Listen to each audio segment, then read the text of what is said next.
Hello there. My name is Beth Green, otherwise known as Granny Rocks, and this is Lighting the Way with Beth Green and Friends. So I'll be starting as usual, and then I will be bringing on a panel of people who are coming on to the show tonight to talk about the topic, which you may have seen on the graphic is in the midst of madness. Can we build a movement for radical change? Why not? So that's what I want to talk about today. And first, I want to remind some of you who've been watching the show of what we've been talking about.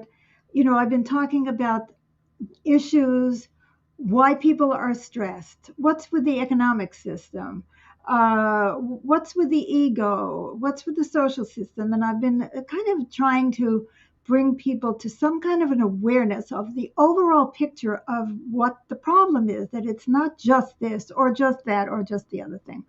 The psychological, the emotional, the programming from our families, our culture, the capitalist system, and all of that.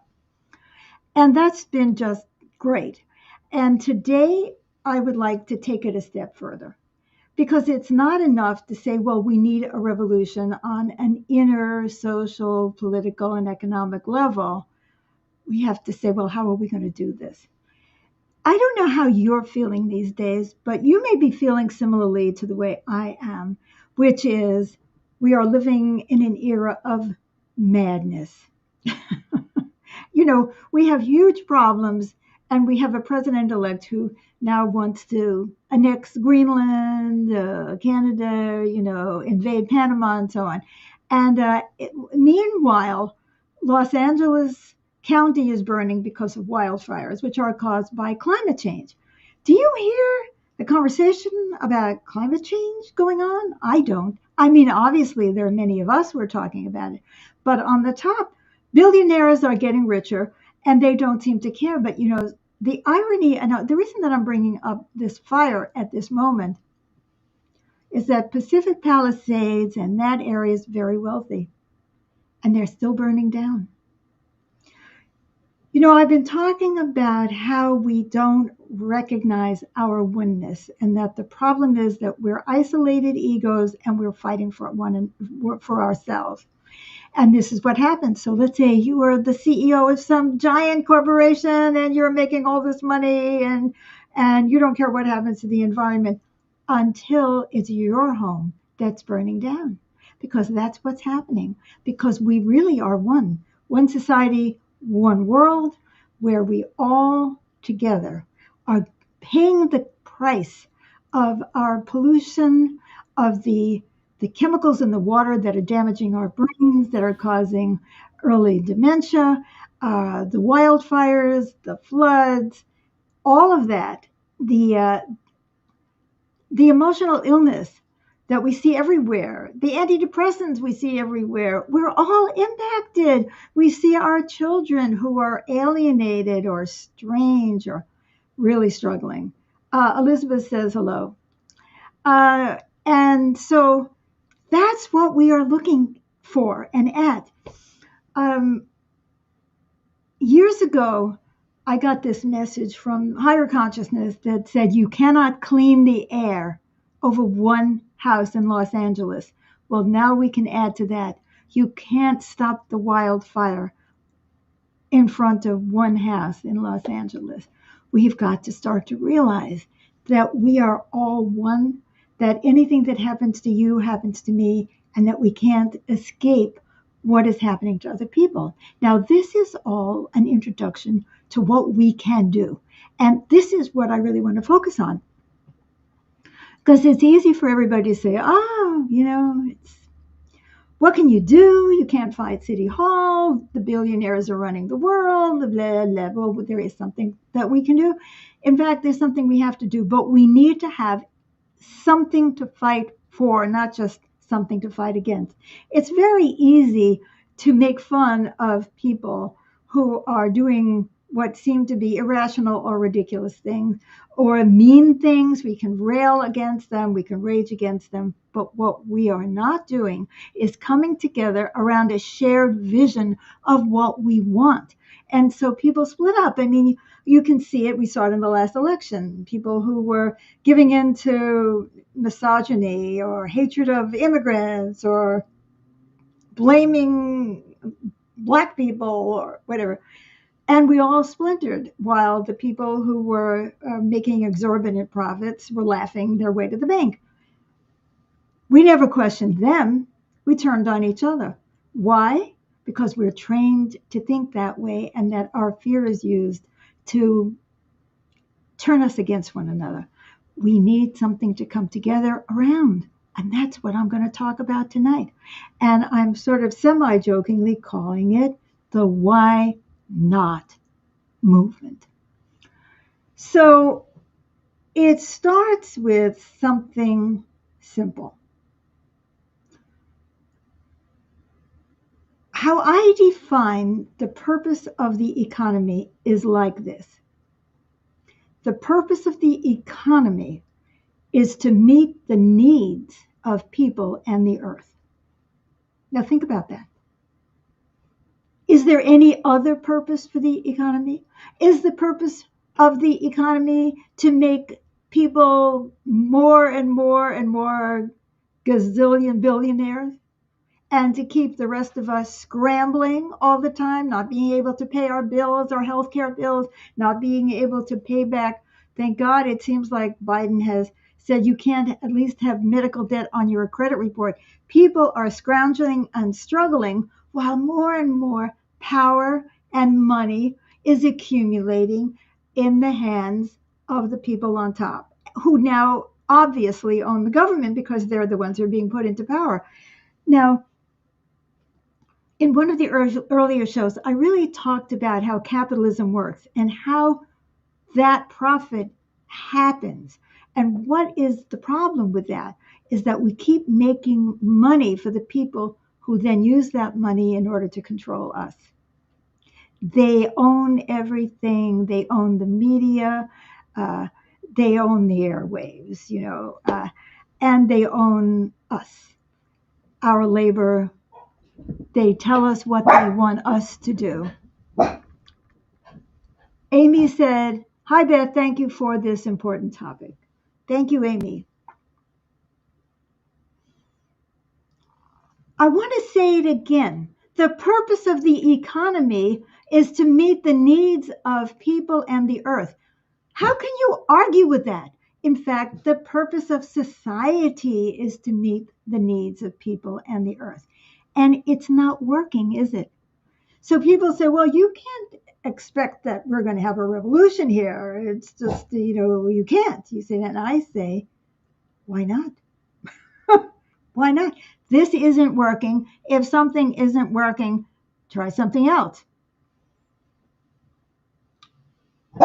By the way, that's the dog in the background who has decided that he's going to bark.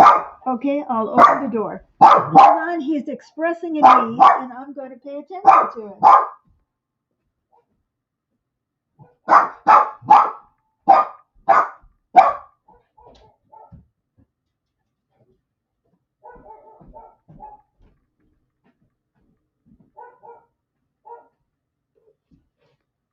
Our dogs are a collective. One barks and then the other one says, oh my goodness, how exciting. There must be something to bark at.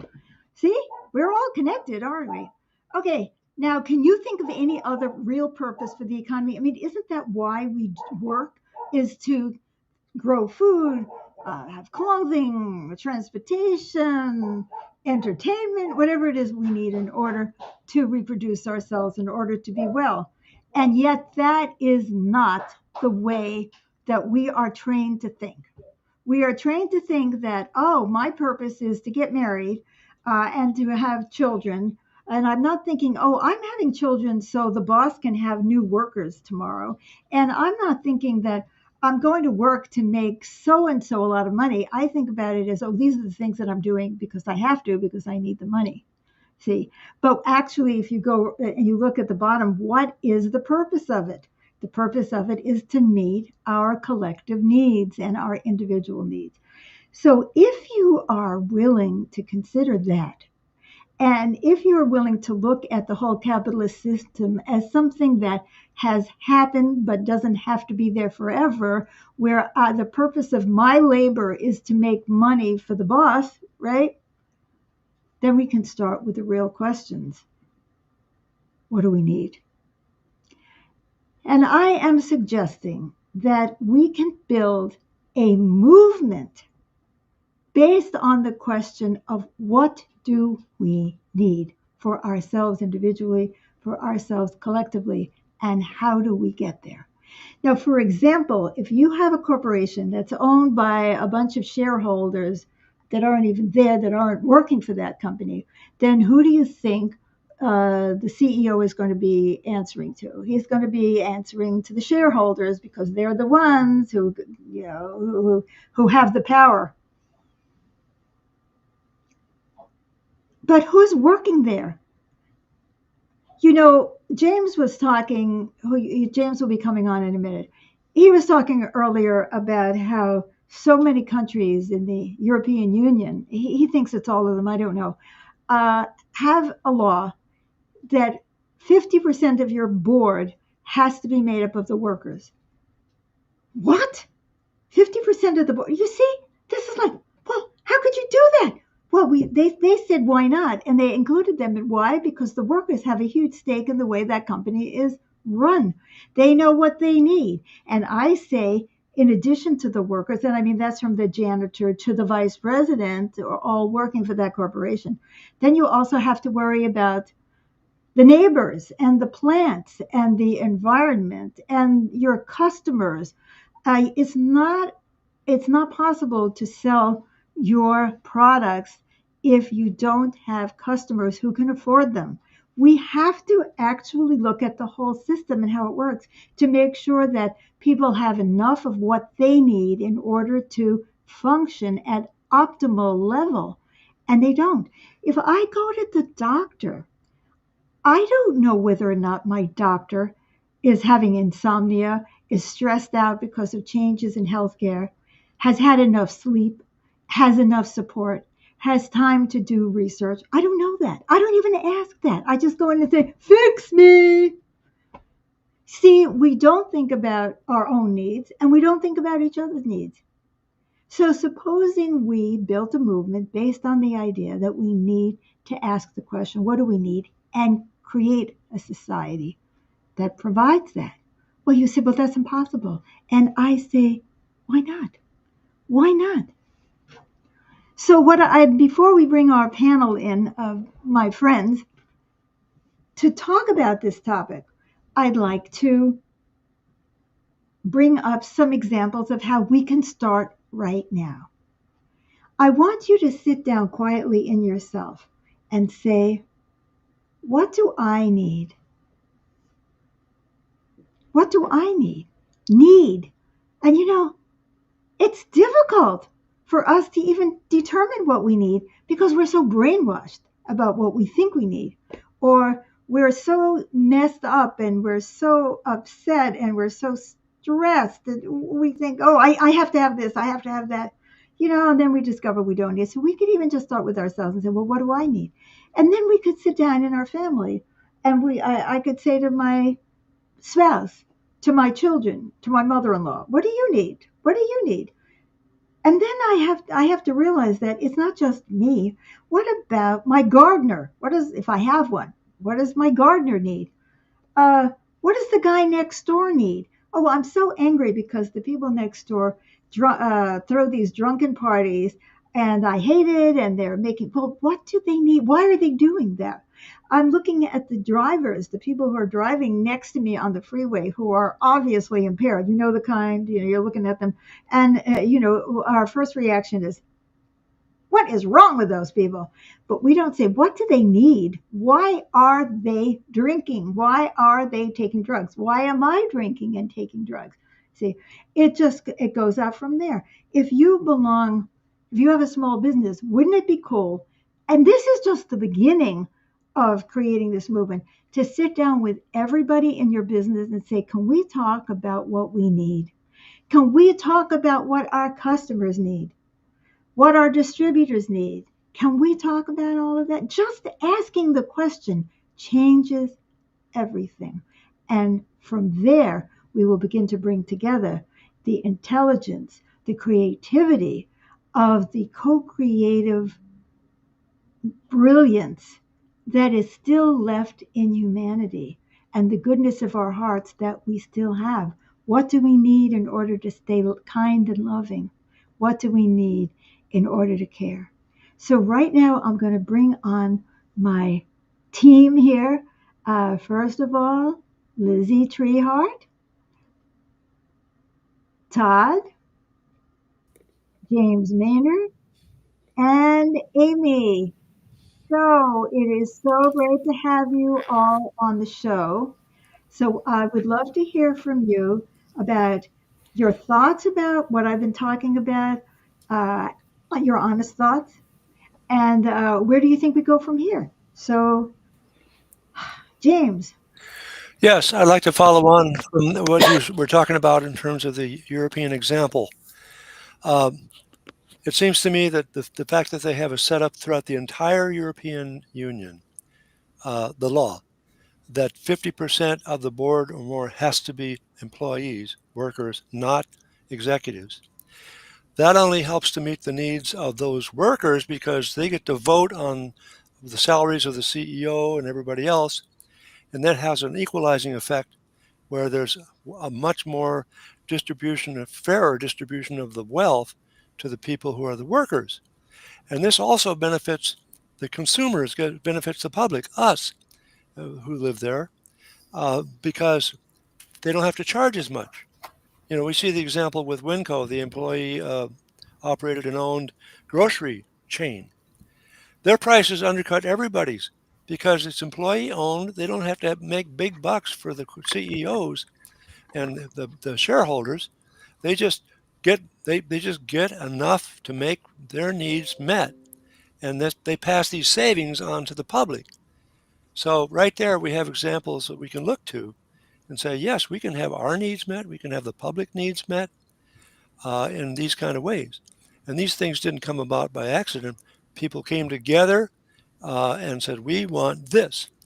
In Europe, the people came together and said, the unequal distribution of income and wealth, we don't want that. We want this. And as a result, it came about. So I love the idea of the why not movement. If we come together and say those things, we want this, and enough of us keep saying that, we can change things. Yes, I love that example. And I think co-ops are such great examples that they exist within the capitalist society, but we have co-ops and they're not dominated by the profit motive the way the rest of us. I mean, we know what's wrong with the healthcare system, the profit motive.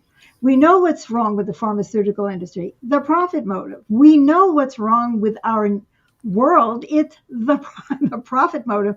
And the whole egoistic way of looking at more for me, more for me, more for me, more for me, trillions and trillions and trillions of dollars going to a few people.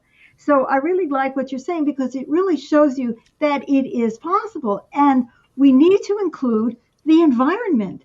Look what is happening because we have ignored the needs of the environment. Mother Nature is showing us her wrath. And we spend billions of dollars every year on the destruction that has increased because of global warming, because we didn't care about the needs of people or the earth. So thank you for that comment. Anyone else now? Todd. I love this topic and I love your approach. I love the why not, the whole possibility. It makes me hopeful because I can just imagine having town hall meetings, of people and really exploring what people's needs are and having a very in-depth, rich conversation where together we kind of hammer out, oh yeah, I didn't think about that one. Because as I was thinking about my own needs as you were talking, I'm like, okay, I need healthy food, which I do Mhm. get. I need exercise, which I'm making sure I get. You know, but I need camaraderie. I need, I need creativity. For me, it's a need. It's not just, it makes me help. It makes me feel better. It makes me, so there are a lot of needs. Those are just a handful of them, as I was thinking just in that few seconds that you asked that question. So I like the idea of spreading this out, and that's what I want to do, is like just talk to my clients about it. I own a business, right? And just, if you start the conversation anywhere, you can start it with your family, like you said, but you can start it in your business and just then see where it goes, and also help get this message tonight out there. Oh, thank you, Todd. Yes, please share this program. Give it a love or a like on Facebook. Give it a thumbs up on YouTube. We are simultaneously live streaming to all these places. And share this show, and then subscribe to our YouTube channel and click the notification bell so that you'll know when we're on live again. And what do you call it on Facebook? Share it. Subscribe. No, subscribing on this. It's follow our page. So anyway, all of that stuff. It's like, do you want to know what you can do tonight to bring this revolution into being? You can share this program. You can like our program. You can put some energy behind us, not just to receive it, but also to put it out. And the other thing that I loved about what you said, Todd, is that I remember learning there's Maslow's, hierarchy of needs, right? And I don't even remember. This is what we learned. Okay, food and shelter and right, and water and so on. And then after that, you have love, and then and I don't agree with that. And I was just thinking about that today, Todd. It's like, I don't agree with that. If I don't have love, I would rather be dead. Mm-hmm. If I don't feel connected, if I don't have community, this is what we are missing in our society. It's not that we don't have physical goods and services. We don't have a feeling of community. We don't have a feeling of trust. We don't have mutual support. We don't have a lot of things that are really important, the feeling of oneness. We have a whole program from a book that I wrote called Living with Reality, which is on our healingartsnetwork.org as a free download. And it's a whole program of what we need, really. And we need that mutual support, and we need self-awareness, and we need accountability, and we need all of these things. And these are all needs, and they're just as important as food and water. And by the way, with no consciousness, we have poison in the food and poison in the water. So we have, with all of our profit motive and all of this and all this industrialization, we have poisoned the very foundations of civilization. We have children who are growing up with lower IQs because of air pollution, not just because of lead. So thank you so much for that comment, Todd. Welcome aboard. Who's next? I love what you're saying, and I think it's a great idea. And at the same time, I'm thinking how to convince the people that are making all this money to give up 50% of their shares, as an example of a company, like Winco, employees own half the company. How are you going to make that kind of change? Well, I'll tell you how. You make it happen. It is not going to happen all by itself. You have to organize for this. We have to mobilize for this, but we have to mobilize for something. And we don't see, all we're doing now is what Trump did this. Elon Musk said that. Blah, blah, blah. Oh, let's all get angry. Now, I don't blame people. I mean, there are some pretty outrageous things that are being proposed. But before Trump, we still had the Depression. We still had income inequality. He didn't create any of this. We still had the anger and the despair. What we need to do is help people realize what's the problem.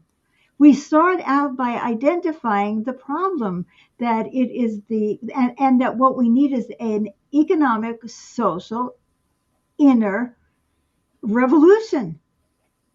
That's what we need. And that doesn't normally just happen by itself. However, I will tell you that I am thoroughly convinced that the people at the top are just as mentally ill, distressed. And when I say mentally ill, I mean depressed and, struggling with all kinds of emotional problems, and are unhappy, and are addicted, and are, what do you think? They're floating around having like all day? No, they're very stressed and they're nuts, and they're trying desperately to live by the profit motive and prove themselves. We need to have a society where we're not competing with one another.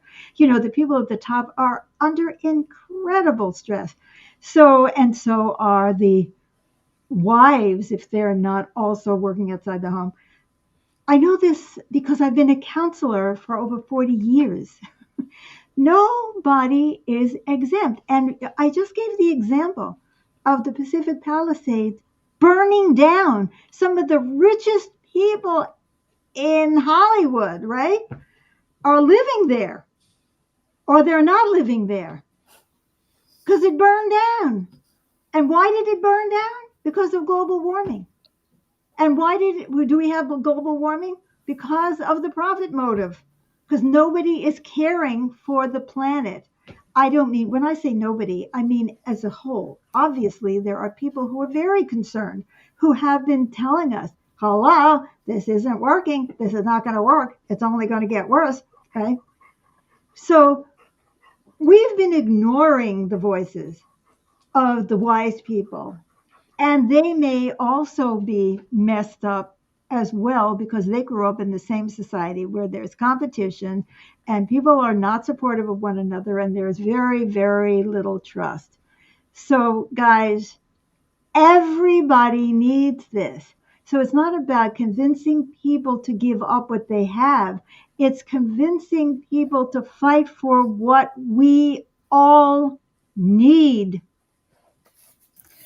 I'm so glad you raised that point, Lizzie, because I think it is extremely important. Do you want to follow up on that?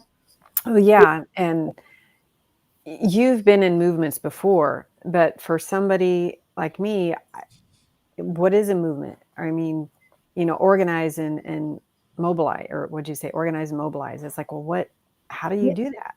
Well, that's a very good question. I have no idea. See, I mean, we're talking about making a revolution. You think that me with my pea brain is going to be able to sit here today on January? Well, whatever guidance comes through you, yes. I'm telling you, we start with talking to people. It's like Todd was talking about talking to the people in his business. That's exactly what I'm thinking. If you belong to a women's circle, you talk to them. Everybody and say, you can carry this message and you say, do we really think about our needs? Well, I wonder what those needs are. Why don't we just have a meeting where we talk about it? Are we really paying attention to the needs? My gardener is going to drop dead because, he's been using Roundup all these years, right? With all those chemicals. And he's going to die, and I won't have a gardener. Oh, my goodness. I didn't take care of the needs of my gardener, did I? You see what I'm saying? You really get into the nitty gritty with people and start talking about it, and people will come up with ideas.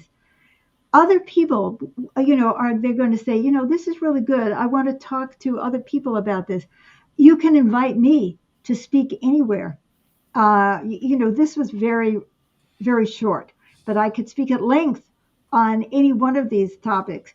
And people will come together and create the movement. It doesn't happen by somebody thinking it. It happens because we are identifying a need and we're bringing people's attention to it. And we're saying, let's get together and do it. And we'll figure it out as we go along. Because, guys, we know one thing. What we're doing is not working. And not working isn't the word for it. We are on the brink of complete catastrophe.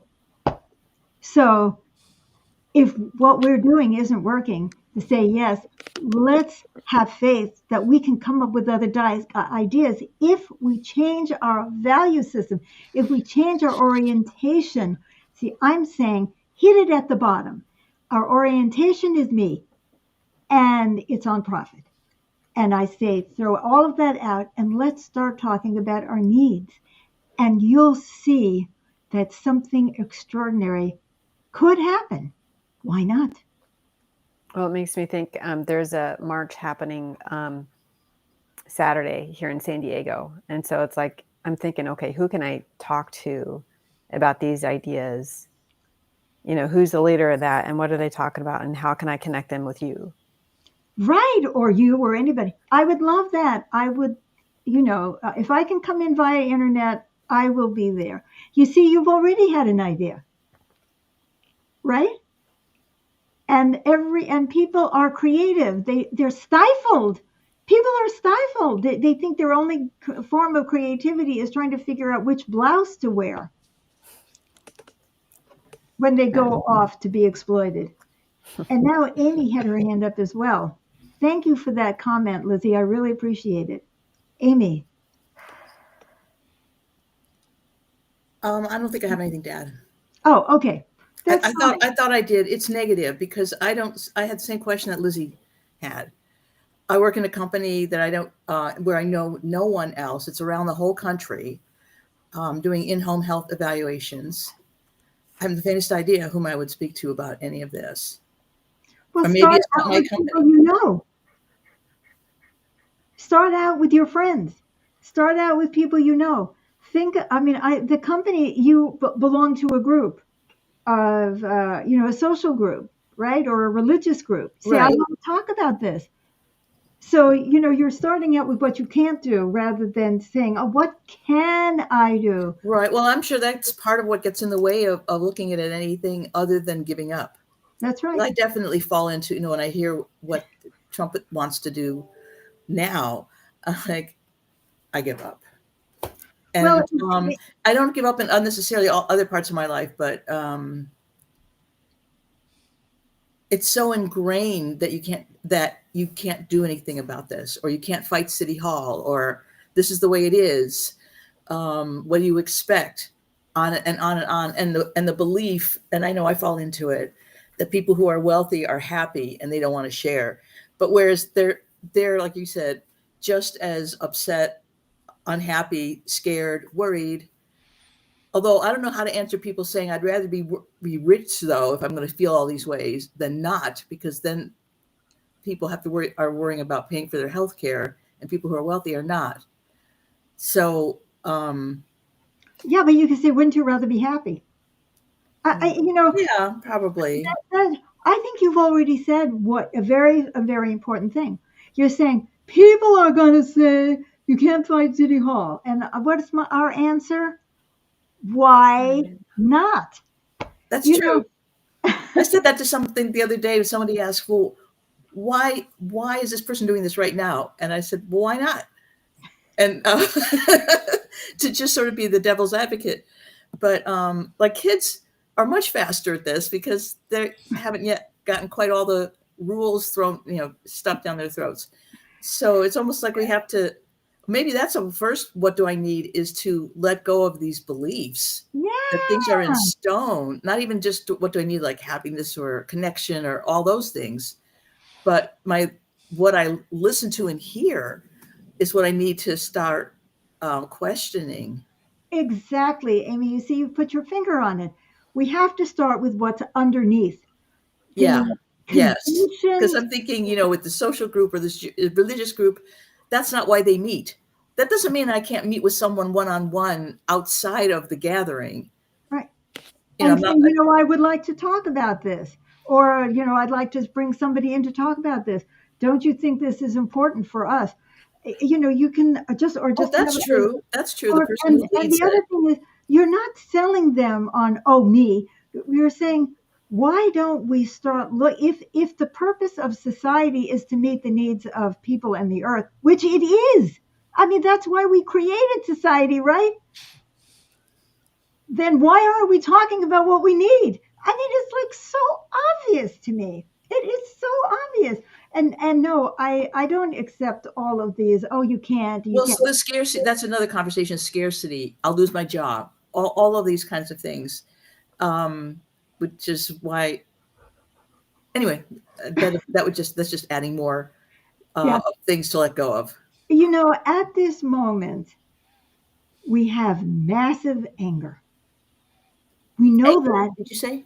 we have massive anger, That's a thought. Okay. right? Mhm. Otherwise, we wouldn't have the election that we had, right? And people voted out of anger, right? Now they blamed the wrong thing, but whatever. So what does this tell us? People are not happy. So it's not like everybody is so happy and we don't want to let go of the wonderful things we have. People are committing suicides. People are dying younger. People are having worse health outcomes. The maternal death rate is going up. I mean, it's getting worse and worse. Meanwhile, income inequality gets greater and greater. Just talk common sense to people. Just say what you already know. Yeah, I've even thought about that with my recruiter. Some people say they don't want an exam after all. They're not clear what it is, and so I include that in my report. They do not want to be called back. He said, "Oh, I need to tell you, we do call them back." And I realized I should probably not live necessarily at the drop of a hat, but to write to him and saying, "Why is that helpful?" Or maybe would it be more? It's not taking care of people. It's causing stress. It's causing people who have to make those phone calls a waste of their time. They can maybe hire fewer people. Maybe the cost of the company would go down. A lot of things could work better if they did things differently. And I kind of feel like as a new person, like the person who's seeing what the culture is clearer than people who've been in it for years, saying, why, like you say, why not? Exactly. Why not stop that? Or why not do this Now, or do that? I know that it is very difficult to change one stone. You know what I mean? To make one company different unless you go into a cooperative model. But you can start the conversation with people, and you never know. You might be able to talk to a boss. Now, here's Todd, who is the owner of a small business. He's going to take this out and he's going to talk about it. It always starts with an idea. Right. And even if it doesn't go anywhere with this particular person or this company, I keep forgetting. Someone told me if you're wanting to be listened to or something and people keep closing doors, keep looking for the door that's That's right. open and not hitting my head I against want the to wall. tell you that I presented this kind of idea to two groups in the last week. One was a men's group. I did talk about this in the men's group, didn't I? Yeah. And there were people on different parts of the political spectrum. And I said, does anybody disagree with what I'm saying? Nobody. Nobody actually disagreed with me. And then we were had another group, and I brought it up. And one woman argued and argued and argued and argued, because she said, "Oh, you can't this, and people won't," and then in the end, she said, "I actually agree with you." So I know everybody agrees. I know they agree. I know every one of you knows in your heart that this is not the way to run a society. We didn't go from being cavemen to being uber capitalists overnight. That was an evolution we went through. Humanity has gone through many forms of economic and social structure. So it isn't that it can't change. It's just that we don't have, they don't want us to know history. They want us to think that there's the only, and I want to make another point very clear. I am not saying there should be no business. I'm saying there should be no capitalism, or that capitalism is what needs to change. Meaning we don't want to have to be ruled by exploitation and the profit motive.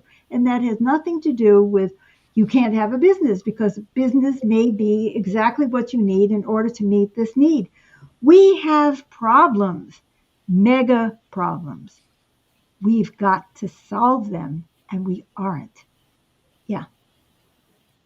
Well, I was going to say then part of listening to something different is to assume that people are actually looking for this. I'm And they telling you may this. argue and they may not listen, but as opposed to assume that it's going to be an uphill battle. Yes, it doesn't really matter what they say. You know they want it because they want it. Right, which makes a difference to, when I feel like something's wanted, I'm relaxed, I'm more effective, Exactly. make more sense. Exactly. That's and so so on. important. I know people want this. I know they want it. I know they're Yeah, going to have a that's lot true. of thoughts and fears and yes buts coming up, but so what? So I say, why not? And so I think we're about to come to a close of this week's Lighting the Way with Beth Green and friends. It's been a delight having you here. Thank you so much.